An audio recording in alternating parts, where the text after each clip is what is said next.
Assalamualaikum warahmatullahi wabarakatuh. Eh,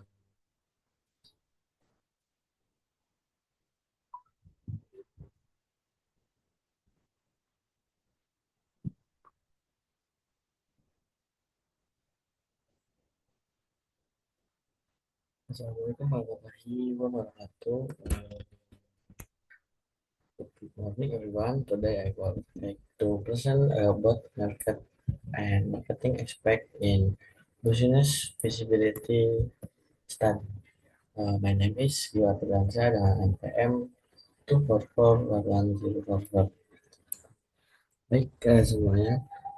Selamat siang rekan-rekan semua. Dengan saya sendiri Gio Firdansyah. Di sini saya akan menjelaskan bahwa aspek pasar dan pemasaran. Mengenai aspek pasar dan pemasaran. Sebelumnya apa sih pengertian aspek pemasaran, pasar dan pemasaran itu? Eh,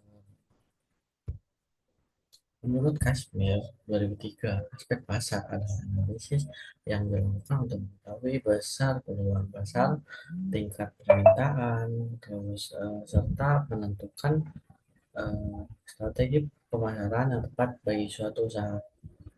Terus kalau menurut Purwana dan Hidayat pada tahun 2020, eh, pasar didefinisikan sebagai tempat bertemunya penjual dan pembeli untuk melakukan transaksi produk maupun jasa, baik secara langsung maupun tidak langsung. Eh, Secara keseluruhan, pada slide ini jelaskan bahwa aspek pasar itu mempunyai tingkat analisis yang dilakukan mengetahui peluang pasar, tingkat permintaan, serta strategi pemasaran yang tepat. Artinya, eh, sebelum kita menjalankan bisnis, kita harus memastikan terlebih dahulu apakah produk kita tawar apa yang produk kita tawarkan benar-benar dibutuhkan oleh konsumen dan calon konsumen. Selain itu, pasar juga merupakan tempat bertemunya penjual dan pembeli, baik secara langsung maupun media sosial. Selanjutnya itu ada tujuan analisis pasar. Analisis pasar bertujuan memahami kondisi pasar secara menyeluruh sebelum memulai usaha. Berikut ada 5 tujuan dari analisis pasar dalam studi kelayakan bisnis. Yang pertama, ada peluang dan kebutuhan. Yang pertama itu ada mengetahui peluang bisnis, mengidentifikasi potensi pasar yang dapat dimanfaatkan secara untuk mengembangkan usaha, mengetahui kebutuhan calon konsumen, terus memahami yang diinginkan dan dibutuhkan oleh calon konsumen. Yang kedua ada persaingan pasar. Yang pertama ada mengukur tingkat persaingan.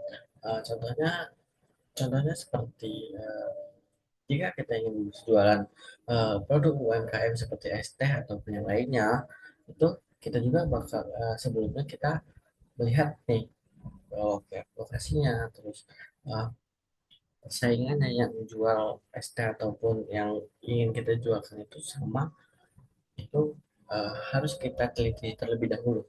Yang kedua itu menilai jumlah dan kecepatan kompetitor di pasar dan menentukan daya saing produk ataupun jasa yang ingin kita tawarkan. Jadi kita itu eh, tidak hanya membuat produknya saja, tapi kita melihat yang siapa sih saingan kita, siapa sih kompetitor kita yang menyebabkan produk ataupun jasa yang ingin kita perjualbelikan itu kedepannya berjalan lancar atau mempunyai hambatan lain. Yang ketiga ada eh, strategi dan risiko. Yang pertama menggunakan strategi pasar. Seperti saya yang bilang sebelumnya, kita harus menargetkan atau menentukan pasarnya terlebih dahulu. Yang kedua ada merasakan pendekatan pemasaran dan tepat sasaran secara efektif. Yang ketiga ada mengurangi risiko usaha. Yang terakhir ada meminimal potensi kerugian melalui data dan analisis pasar yang akurat. Ini slide yang sebelumnya itu dijelaskan bahwa tujuan analisis pasar untuk memahami kondisi pasar secara menyeluruh dengan analisis kita dapat mengetahui tingkat persaingan, peluang bisnis yang ada, serta kebutuhan konsumen. Selain itu juga analisis pasar membantu kita dalam menentukan strategi pasar yang tepat dan mengurangi risiko kerugian dalam menjalankan usaha. Dan, selanjutnya ada analisis pasar.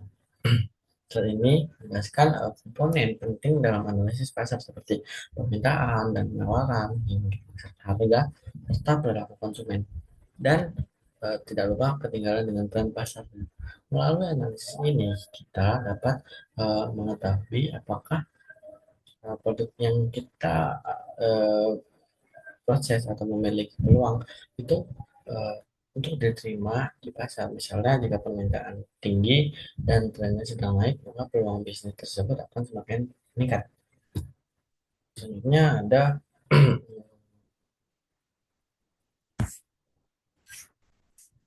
selanjutnya ada analisis pemasaran 4P, produk, price, harga, dan promotion. Produk, price, harga, produk, price, dan promotion. Uh, itu riset ini dijelaskan tentang strategi pemasarannya, yaitu produk, harga, tempat, dan promosi. Produk yang harusnya sesuai dengan kebutuhan konsumen, harga harus kompetitor, tempat harus mudah dijangkau, dan promosi harus menarik agar konsumen tertarik membeli. Keempat elemen ini sangat penting dalam menentukan keberhasilan pemasarannya. Selanjutnya ada segmentasi pasar. Segmentasi pasar adalah proses eh, membagi pasar menjadi kelompok-kelompok tertentu berdasarkan karakteristik yang sama.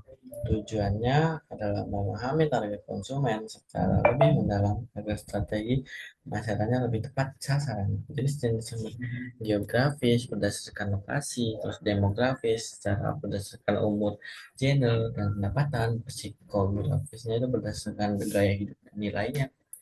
Yang terakhir ada perilaku berdasarkan kebiasaan beli konsumen.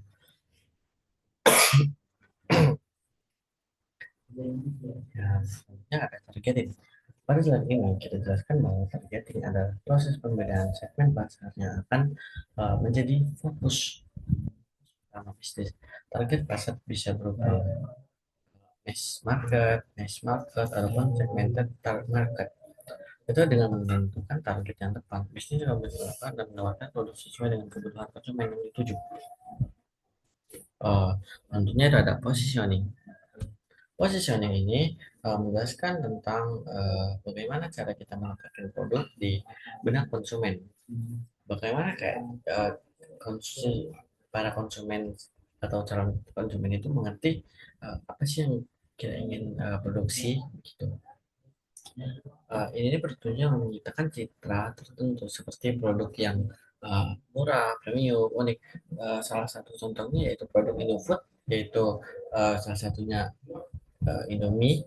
Nah, eh, jadi konsumen dan calon konsumen itu pasti kita membutuhkan mie instan gitu. Pasti yang para konsumen dan calon konsumen tuju itu pasti yang pertama dari segi harganya, kualitas, terus uh, keunikan dari produknya. Misalnya kayak ada brand A dan brand A dan brand B, tapi lebih tapi lebih menonjolkan kepada brand B. Jadi produk mie tersebut lebih terlihat pada brand B gitu. Hubungan ST selanjutnya itu ada hubungan STP, segmenting, targeting, dan positioning merupakan salah satu kesatuan strategis saling berkaitan. Pertama, kita membagi pasar, kemudian kita memilih target yang paling potensial, dan terakhir menentukan bagaimana produk tersebut diposisikan. Mungkin kalau saya pribadi saya menyimpulkan bahwa uh, pasar dan pasaran sangat penting dalam studi kayak bisnis dengan analisis yang tepat kita dapat mengetahui peluang usaha, menentukan strategi yang efektif, serta meminimalisir risiko kegagalan dalam bisnis.